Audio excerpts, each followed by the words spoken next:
할리우드 스타 제시카 알바 하면 가장 먼저 떠오르는 것은 예쁜 외모죠? 하지만 저는 친환경 기저귀가 가장 먼저 떠오릅니다. 왜냐고요? 바로 제시카 알바가 친환경 육아용품, 가정용품 업체인 The Honest Company의 공동 창업자이기 때문인데요. 이 기업은 팬데믹 상황에도 불구하고 2021년 5월 상장에 성공했습니다. 그만큼 미국에서 인지도도 높고 좋은 평을 받은 브랜드입니다. 할리우드 여배우가 어떻게 성공적인 사업가가 됐을까요? 제시카는 유명한 배우였지만 스타로서의 명성이 덧없다고 느꼈습니다. 팬덤은 언젠가 끝날 것이라고 생각해서 그 안에서 안정감을 찾지 않았습니다. 그러다 27살에 영화 제작자이자 기업가인 캐시 워런과 결혼을 했는데요. 첫째 아이를 임신하면서 직접 사업을 시작해야겠다고 결심했습니다. 제시카는 어린 시절 풀, 오렌지, 나무, 먼지 알레르기와 천식, 신장 등 여러 가지 건강 문제들을 가지고 있었는데요. 호흡기를 가지고 다닐 정도였다고 합니다. 자신이 겪은 건강 문제들 때문에 부모가 되면서 아이에게 소비하는 제품에 무엇이 들어있는지 주의를 기울이다 보니 이 분야에 관심을 갖게 된 것입니다. 제시카는 화학물질이 포함된 소비자 제품이 많다는 것을 알게 됐고 시장에 나와 있는 대부분의 친환경 제품 가격이 지나치게 잘못 측정됐다는 것을 알았습니다. 내 자녀가 실험 대상이 되지 않기 원한다. 아이들을 위해 안전하고 책임감 있는 제품을 만들겠다는 마음으로 제시카는 2012년 The Honest Company를 설립했습니다.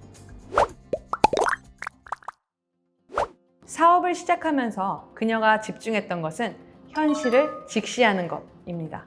Masters of Scale 팟캐스트에 출연한 제시카는 이것을 IRL, In Real Life, 현실이라고 불렀는데요. 화려한 제품을 만들어 단기적으로 소비자의 마음을 사로잡는 것보다 고객의 입장에서 현실에 맞는 제품을 만들어 장기적인 관계를 구축하는 것에 우선을 둔 것입니다. 제품 회의를 할 때 팀원들과 이 제품의 IRL 버전은 무엇인가? 현실에서 내가 원하는 것은 무엇인가?부터 생각했습니다. 현실에 도달하기 위해 환상을 잘라내는 과정을 거친 겁니다. 제시카는 소비자가 가장 걱정하는 것 중 하나는 제품의 안전성이라고 생각했습니다. 독성 화학물질은 암, 학습장애, 비만, 조기치매 등 여러 가지 문제를 유발하는데요. 제시카는 소비자를 상대로 실험하는 것을 허용하는 사회적 문제를 파헤쳐보기 위해 가장 먼저 소비자 안전 법안 관련된 일을 시작했습니다.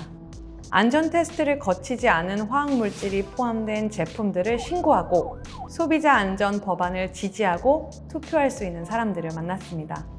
하지만 정치인들을 대면하는 것은 또 다른 도전이었습니다. 안타깝게도 대부분의 정치인들은 소비자의 안전 문제보다 자신의 임기가 끝나고 재선에 성공하는 것에 도움이 되는지에만 집중하고 있었던 것입니다.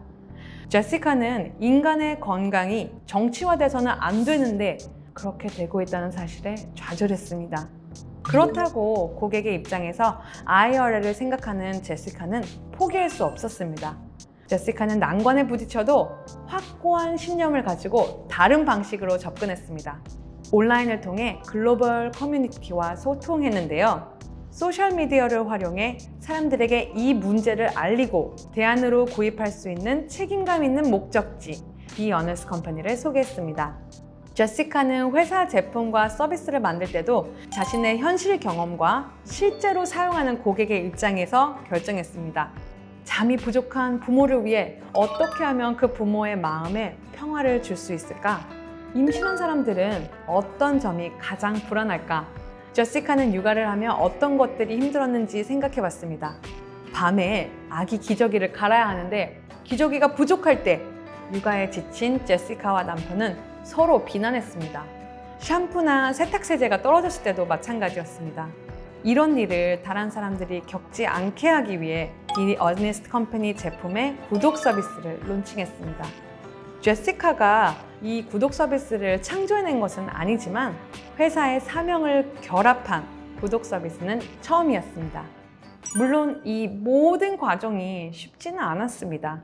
다른 회사들처럼 건강에 미치는 영향에 대해 생각하지 않고 가장 저렴한 물질로 많은 돈을 버는 것에 집중한다면 훨씬 더 쉬울 수 있습니다.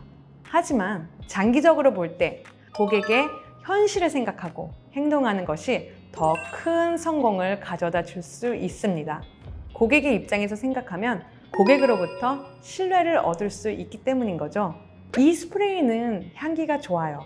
하지만 이 향기 때문에 여러분의 뇌세포가 줄 수 있습니다. 라고 정직하게 말하는 기업은 없습니다. 대부분 안 좋은 건 쏙 빼놓고 좋은 것만 쭉 나열을 하는데요.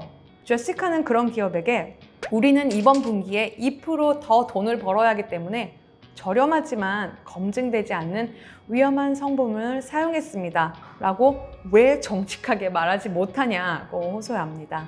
제시카는 IR을 무시하는 것은 엄청난 실수라는 것을 알고 있습니다.